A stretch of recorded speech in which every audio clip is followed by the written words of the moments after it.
Il est passé d'un humain pur et naïf à un monstre dans des circonstances plus qu'alarmantes. Et pourtant, beaucoup le traitent de danger ambulant ou de psychopathe.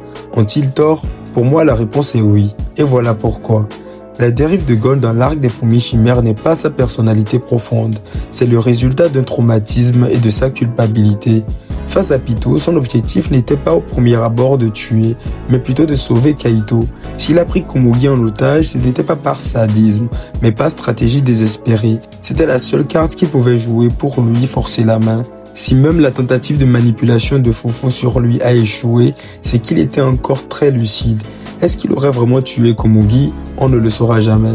Personnellement, je ne pense pas, car cela ne lui aurait rien apporté. Il est important de ne pas oublier que Gon agissait sous le poids d'une haine que personne à son âge ne devrait porter. Gon n'est pas né avec une absence de morale.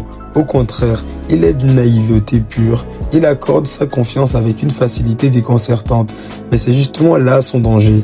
Il est entier. Si vous brisez cette confiance par le mensonge, il bascule dans l'extrême. Sa menace envers Méléoron en est un parfait exemple. Dans ce contexte précis, dire « si tu m'avais menti, je t'aurais tué », c'est de la survie, pas de la psychopathie. C'est simplement sa manière de dire que pour lui, la trahison est la seule limite qu'il ne pardonne jamais.